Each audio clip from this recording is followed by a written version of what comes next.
নমস্কার বন্ধুরা, আপনারা সবাই দেখছেন সরকারি সংবাদ ইউটিউব চ্যানেল। বন্ধুরা, যদি আপনারা গরিব ও খেটে খাওয়া মানুষদের মধ্যে একজন হয়ে থাকেন এবং এখনও পর্যন্ত যদি টিনের ঘর বা কাঁচা ঘরে যদি বসবাস করে থাকেন, তাহলে কিন্তু অবশ্যই এই ভিডিওটিকে ধৈর্য সহকারে একদম প্রথম থেকে শেষ পর্যন্ত দেখবেন।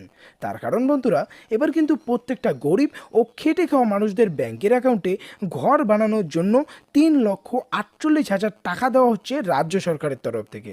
আপনাদের মধ্যে হয়তো অনেকেই প্রধানমন্ত্রী আবাস যোজনার আওতায় ঘর পেয়েছেন, কিন্তু এবারের ঘরটা কিন্তু আপনারা রাজ্য সরকার বা মমতা সরকারের তরফ থেকে পেয়ে যাবেন। রাজ্য ইস্তেহার ও ভোটের আগে বিভিন্ন মিটিং মিছিল ও সবাই গিয়ে মমতা বন্দ্যোপাধ্যায় যেই সমস্ত প্রতিশ্রুতির কথা দিয়েছেন সেগুলো কিন্তু ইতিমধ্যেই পূর্ণ করার কাজও শুরু করে দিয়েছেন। আর ঠিক সেইভাবেই কিন্তু বাংলা বাড়ি প্রকল্প নামে এই নতুন প্রকল্পটি মমতা বন্দ্যোপাধ্যায় শুরু করে দেন। তো আসুন এবার দেখে নেওয়া যাক যে কিভাবে এই 3,48,000 টাকা আপনারা আপনাদের ব্যাংক অ্যাকাউন্টে নিতে পারবেন। এরই সাথে আবেদন করার জন্য আপনাদের কি কি ডকুমেন্টস লাগবে আর কিভাবে আবেদন করবেন, আর এই সমস্ত কিছু জানতে হলে কিন্তু অবশ্যই ভিডিওটিকে শেষ পর্যন্ত দেখবেন। তো এখানে দেখুন হেডলাইনে বড় বড় করে বলা হয়েছে যে বাড়ি তৈরি করার জন্য 3,48,000 টাকা দিচ্ছেন মুখ্যমন্ত্রী মমতা বন্দ্যোপাধ্যায়। রাজ্য সরকারের উদ্যোগে গরিবদের জন্য বাংলার বাড়ি প্রকল্প।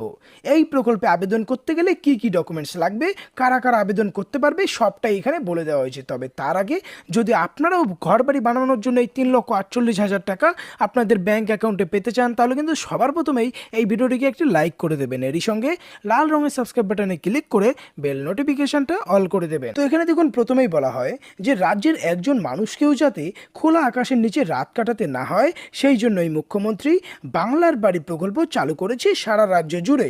মুখ্যমন্ত্রী সেই স্বপ্ন বাস্তবায়িত করতে সমাজের গরিব ও খেটে খাওয়া মানুষদের বাড়ি তৈরি করার জন্য 3,48,000 টাকা দিচ্ছেন মমতা।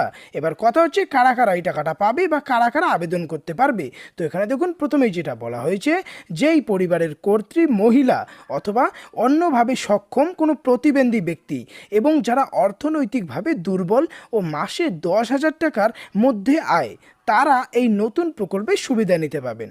তপশিলি জাতি, উপজাতি, সংখ্যালঘু সম্প্রদায় ও জেনারেল মানুষরা মোট জনসংখ্যার আনুপাতিক ভাগ হারে এই প্রকল্প থেকে সুবিধা পাবেন। তো এবার কথা হচ্ছে কিভাবে এই টাকাটা দেওয়া হবে।